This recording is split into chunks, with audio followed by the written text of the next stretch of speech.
அனைவருக்கும் வணக்கம் நண்பர்களே. நமது ரிஷபம் ராசி கார்த்திகை நட்சத்திரம் நண்பர்களுக்கு பிப்ரவரி மாதம் ராசி பலன் எப்படி இருக்கும் என்பதை பார்ப்போம்.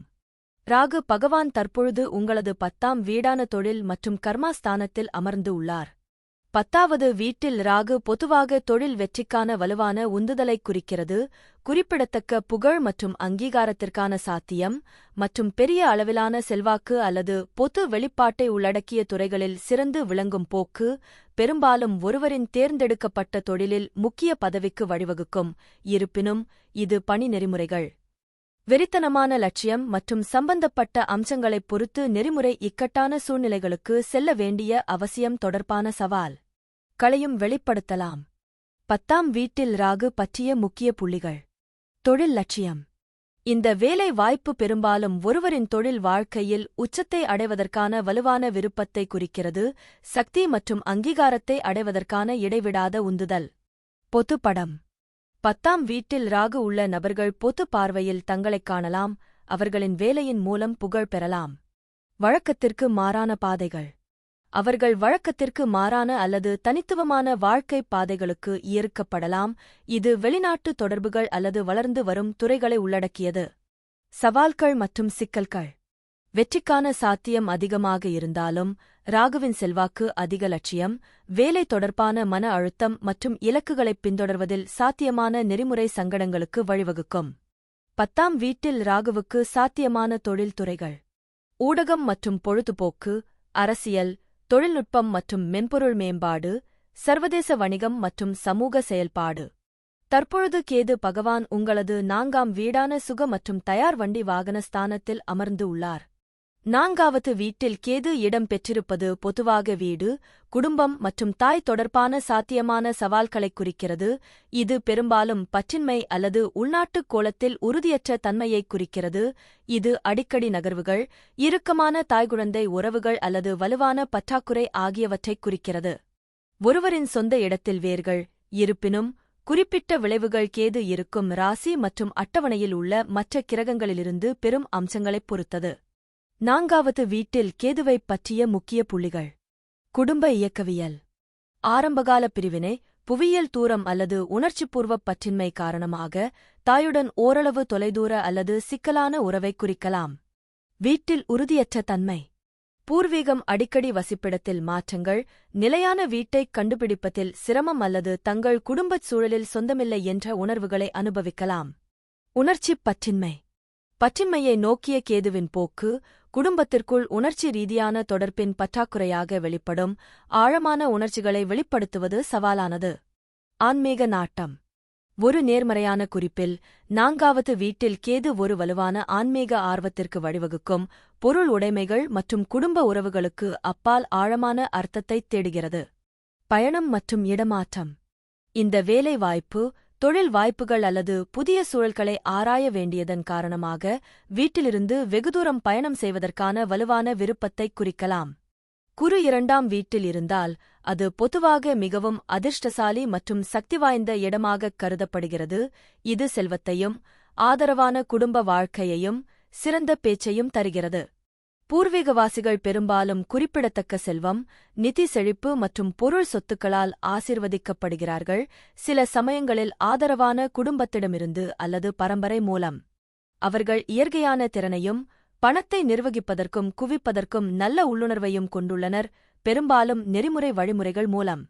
ஞானத்தின் கிரகமான வியாழன் பேச்சு வீட்டில் ஒரு நபருக்கு இனிமையான, நேர்மறையான மற்றும் அறிவார்ந்த பேச்சு முறையை வழங்குகிறது. அவர்கள் மிகவும் உறுதியானவர்களாக இருக்க முடியும் மற்றும் பொதுப் பேச்சு, கற்பித்தல், ஆலோசனை அல்லது சட்டம் உள்ளிட்ட தொழில்களில் சிறந்து விளங்கலாம். பூர்வீகவாசிகள் பொதுவாக தங்கள் குடும்பத்துடன் இணக்கமான உறவைக் கொண்டுள்ளனர் மற்றும் அவர்களிடமிருந்து வலுவான உணர்ச்சி மற்றும் நிதி ஆதரவைப் பெறுகிறார்கள். அவர்கள் தங்கள் வளர்ப்பிலிருந்து பெறப்பட்ட உயர் தார்மீக மற்றும் நெறிமுறை மதிப்புகளை நிலைநிறுத்த முனைகிறார்கள். இந்த நபர்கள் பெரும்பாலும் பெரிய மனதுடையவர்கள், கனிவானவர்கள் மற்றும் மற்றவர்களுக்கு உதவ தயாராக உள்ளனர். அவர்கள் நிறைய தொண்டு வேலைகளில் ஈடுபடலாம் மற்றும் அவர்களின் நல்லொழுக்க இயல்புக்காக சமூகத்தில் மரியாதை மற்றும் புகழைப் பெறலாம். தொழில் வளர்ச்சிக்கு, குறிப்பாக நிதி, கல்வி அல்லது அரசாங்கம் தொடர்பான துறைகளில் இந்த இடம் சிறந்தது. இது உயர் அந்தஸ்து மற்றும் அங்கீகாரத்திற்கு வழிவகுக்கிறது. சனி 11ஆம் வீட்டில் நிலை பெற்றுள்ளதால் இது சனிக்கு மிகவும் சாதகமான இடங்களில் ஒன்றாகக் கருதப்படுகிறது. இது குறிப்பிடத்தக்க நிதி ஆதாயங்கள், நீண்டகால அபிலாஷைகளை நிறைவேற்றுதல் மற்றும் வலுவான, சிறியதாக இருந்தாலும் சமூக வட்டத்தை உறுதி செய்கிறது. 11ஆம் வீட்டில் சனி ஒரு நிலையான மற்றும் நிலையான வருமான ஓட்டத்தை உறுதி செய்கிறது. இது வயது மற்றும் முயற்சியுடன் படிப்படியாக அதிகரிக்கும். வாழ்க்கையின் ஆரம்பத்தில் ஆதாயங்கள் மெதுவாக வெளிப்படலாம், ஆனால் 40 வயதிற்குப் பிறகு அவை கணிசமானதாகவும் நீண்ட காலம் நீடிக்கும். பூர்வீகம் கடின உழைப்பாளி, விடாமுயற்சியுள்ள மற்றும் நடைமுறை சார்ந்த தனிநபர். சனி விடாமுயற்சிக்கு வெகுமதி அளிக்கிறார், மேலும் இலக்குகள் மற்றும் லட்சியங்களை அடைவதில் வெற்றி என்பது பூர்வீகத்தின் தொடர்ச்சியான முயற்சிகள் மற்றும் வாழ்க்கையில் ஒழுக்கமான அணுகுமுறையின் நேரடி விளைவாகும். தனிநபருக்கு பரந்த சமூக வலைப்பின்னலை விட ஒரு சிறிய, தேர்ந்தெடுக்கப்பட்ட நண்பர்கள் குழு இருக்கலாம். இந்த நட்புகள் பொதுவாக வயதான, அதிக முதிர்ந்த அல்லது செல்வாக்கு மிக்க நபர்களுடன் இருக்கும், மேலும் விசுவாசம் மற்றும் நம்பிக்கையின் அடிப்படையில் கட்டமைக்கப்படுகின்றன, பெரும்பாலும் வாழ்நாள் முழுவதும் நீடிக்கும். இந்த வேலைவாய்ப்பு ஒரு தொழிலுக்கு மிகவும் நன்மை பயக்கும், குறிப்பாக பெரிய நிறுவனங்கள், அரசியல், சட்டம், ரியல் எஸ்டேட் அல்லது இரும்பு, எஃகு அல்லது இயந்திரங்கள் தொடர்பான துறைகளில். அந்த நபர் தான் தேர்ந்தெடுத்த துறையில் மரியாதை, புகழ் மற்றும் தலைமைப் பதவியைப் பெற வாய்ப்புள்ளது. இங்கு நன்கு அமைந்துள்ள சனி, காலப்போக்கில் பல பொருள் ஆசைகளையும் அபிலாஷைகளையும் நிறைவேற்ற உதவுகிறது, ஆனால் அவற்றைப் பின்தொடர்வதில் நெறிமுறை நடத்தையின் அவசியத்தை இது வலியுறுத்துகிறது. புதன் பகவான் உங்களது 10ஆம் வீடான தொழில் மற்றும் கர்மாஸ்தானத்தில் அமர்ந்து உள்ளார். 10வது வீட்டில் உள்ள புதன் உங்களுக்கு பல தொழில்முறை வாய்ப்புகளைத் திறக்கிறது, உங்கள் வாழ்க்கையில் தேவையற்ற விஷயங்களைப் பிரிக்க உதவுகிறது. 10ஆம் வீட்டில் உள்ள புதன் சாதகமான பல வருமான ஆதாரங்களைப் பெறவும், பல்வேறு தொழில்கள் மற்றும் வணிகங்களை ஆராயவும் செய்யும். இந்த நிலையில் இருக்கும் புதன் பத்ர யோகத்தை உருவாக்கி உங்களுக்கு புகைப்பட நினைவாற்றலையும் அதிக புத்திசாலித்தனத்தையும் தருகிறது. 10ஆம் வீட்டில் உள்ள புதன் உங்கள் வாழ்க்கையில் தேவையற்ற விஷயங்களைப் பிரிக்க உதவுகிறது. புதன் உங்களை ஒரு பத்திரிகையாளர், நாவலாசிரியர், கட்டுரையாளர், எழுத்தாளர், டிகோட் கணினி மொழி பொறியாளர், பேச்சு ஆலோசகர், பொது பேச்சாளர், கணிதவியலாளர், கணக்காளர், வணிகர், மேலாளர், ஒரு நிறுவனத்தில் நிர்வாகி மற்றும் தொழில்முனைவோராக மாற்றக்கூடிய தகவல் தொடர்பு குறிப்பான். புதனின் இந்த நிலை பல தொழில்முறை வாய்ப்புகளையும் தொழில் பண்புகளையும் திறக்கிறது. உம்முழும் ராசியில் இருக்கும் புதன் உங்களை ஆற்றல் மிக்கவராக ஆக்குகிறார். இது ஒரு நீர் அடையாளத்தில் இருந்தால், நீங்கள் மருத்துவம் மற்றும் பிற அறிவியல் துறைகளிலும் எசோதெரிக் விஞ்ஞானங்களிலும் இருக்கலாம். புதன் பூமிக்குரிய ராசியில் இருந்தால், நீங்கள் கணிதம், கணக்கியல், நிதி பகுப்பாய்வு ஆகியவற்றைத் தேர்வு செய்யலாம், மேலும் நிர்வாகக் கணக்காளராகவும் செயல்படலாம். இருப்பினும், புதனின் அதிபதி உங்கள் ஆளுமையை சரியாக தீர்மானிக்க பல்வேறு காரணிகளுடன் பார்க்க வேண்டும். உங்கள் தொழிலைப் பொருட்படுத்தாமல், புதன் 10ஆம் வீட்டில் இருக்கும் போது அது உங்கள் தொடர்புத் திறனைப் பொறுத்தது. உங்கள் பகுப்பாய்வு மனதை நீங்கள் எவ்வளவு அதிகமாக தொடர்பு கொண்டு பயன்படுத்துகிறீர்களோ அவ்வளவுதான் உங்கள் தொழில் மேம்படும். 9ஆம் வீட்டில் உள்ள செவ்வாயை, அதிர்ஷ்டம், உயர்கல்வி, தத்துவம் மற்றும் நீண்ட தூரப் பயணம் ஆகியவற்றிற்கான ஒரு ஆற்றல்மிக்க, செயல் சார்ந்த அணுகுமுறையைக் குறிக்கிறது. இது வலுவான நம்பிக்கைகள், நீதிக்கான தேவை, கல்வி, ஆன்மீகத்தில் திடீர் முடிவுகளுக்கான சாத்தியக்கூறு மற்றும் சில சமயங்களில் தந்தை குரு உறவுகளில் மோதல் ஆகியவற்றைக் கொண்டு வருகிறது. ஆனால் உண்மை மற்றும் சாகசத்திற்கான சிறந்த உந்துதலையும் தருகிறது, குறிப்பாக நல்ல நிலையில் இருக்கும்போது. இது தனிப்பட்ட வளர்ச்சியை இயக்குவதற்கான ஒரு சக்திவாய்ந்த இடமாகும், ஆனால் மெதுவான முன்னேற்றத்தில் பொறுமையின்மையைத் தவிர்க்க சமநிலை தேவை. வலுவான, தீவிரமான நம்பிக்கைகள், காரணங்களுக்காகப் போராடுபவர், உண்மை மற்றும் நீதி தேவை. துடிப்பான கற்றல், ஆனால் நீண்ட கால படிப்புகளுக்கு பொறுமையுடன் போராட முடியும், கல்வி தத்துவத்தில் துடிப்பானவர். சாகசக்காரர், ஆய்வு செய்வதை விரும்புபவர், அடிக்கடி அல்லது தீவிர நோக்கங்களுக்காக பயணம் செய்யலாம். தந்தை நபர்கள் அல்லது ஆன்மீக ஆசிரியர்களுடன் மோதல் அல்லது துடிப்பான, உறுதியான உறவுக்கான சாத்தியம். செயல் மற்றும் தைரியம் மூலம் தங்கள் சொந்த அதிர்ஷ்டத்தை உருவாக்க உந்துதல், குறைவான செயலற்ற தன்மை. உயர் அறிவு, நெறிமுறைகள் மற்றும் விரிவாக்கத்தை நோக்கி அதிக ஆற்றல். தற்பொழுது சுக்கிர பகவான் உங்களது 9ஆம் வீடான தந்தை மற்றும் பாக்கிய ஸ்தானத்தில் அமர்ந்து உள்ளார். 9ஆம் வீட்டில் உள்ள சுக்கிரன் இந்த பூர்வீக நபர்களை ஒரு காதலனாக அல்லது வாழ்க்கைத் துணையாகக் காணச் செய்கிறார். அவர் அவர்களின் நல்ல குணங்களை மேம்படுத்துகிறார் மற்றும் அவர்களின் குறைபாடுகளை ஏற்றுக்கொள்கிறார்.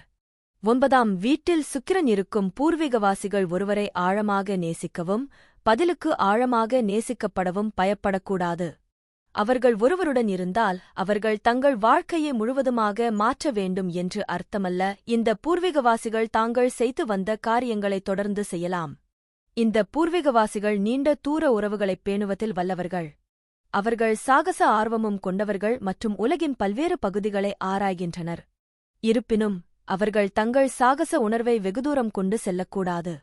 எதிலும் எல்லை மீறிப் போவது நல்லதல்ல. 9வது வீட்டில் சுக்கிரனின் எரிப்பு உங்கள் உண்மையான திறமை மற்றும் திறனைக் கண்டறிய கடினமாக போராடும். நீங்கள் நண்பர்களால் அல்லது உறவில் உங்கள் துணையால் முதுகில் குத்தப்படலாம். உங்கள் அனுபவம் உங்கள் பிணைப்பைத் தூண்டிக் கெடுக்கும் என்பதால் நீங்கள் உறவுகளில் நம்பிக்கை சிக்கல்களை சந்திக்க நேரிடலாம். தொழில்முறை அரங்கில் வளர்ச்சி, முன்னேற்றம், வெற்றி மற்றும் நிதி செழிப்பு ஆகியவற்றை அடைய அதிக கவனம் மற்றும் திட்டமிடல் தேவைப்படும். தற்பொழுது சூரிய பகவான் உங்களது 9ஆம் வீடான பாக்கிய மற்றும் தந்தை ஸ்தானத்தில் அமர்ந்து உள்ளார். 9வது வீட்டில் சூரியன் பொதுவாக நேர்மறையான செல்வாக்கைக் குறிக்கிறது. உயர் கற்றல், தத்துவம், நீண்ட தூர பயணம் மற்றும் தனிப்பட்ட நெறிமுறைகள் மற்றும் மதிப்புகளின் வலுவான உணர்வு ஆகியவற்றுடன் வலுவான தொடர்பைக் குறிக்கிறது. இது பெரும்பாலும் அவர்களின் சமூகம் அல்லது துறையில் மரியாதைக்குரிய நபராக நற்பெயருக்கு வழிவகுக்கும். நிபுணத்துவம். இருப்பினும் மற்ற கிரக அம்சங்களைப் பொறுத்து இது தந்தையின் உருவத்துடன் சாத்தியமான சவால்கள் அல்லது முன்னோர்கள் தொடர்பான கர்ம சிக்கல்களையும் குறிக்கலாம். 9வது வீட்டில் சூரியனின் முக்கிய விளக்கங்கள். நோக்கம் மற்றும் பார்வையின் வலுவான உணர்வு. சூரியனின் இயற்கையான தலைமைத்துவ குணங்கள் 9வது வீட்டில் பெருக்கப்படுகின்றன. இது மற்றவர்களுடன் அறிவையும் ஞானத்தையும் பகிர்ந்து கொள்வதற்கான வலுவான விருப்பத்திற்கு வழிவகுக்கும், பெரும்பாலும் கற்பித்தல், எழுதுதல் அல்லது பொதுப்பேச்சு மூலம். பயணம் மற்றும் ஆய்வு மீதான காதல். இந்த இடம் பல்வேறு கலாச்சாரங்கள் மற்றும் தத்துவங்களில் வலுவான ஆர்வத்தைக் குறிக்கும். இது விரிவான பயணத்திற்கும் ஒருவரின் எல்லைகளை விரிவுபடுத்தும் விருப்பத்திற்கும் வழிவகுக்கும்.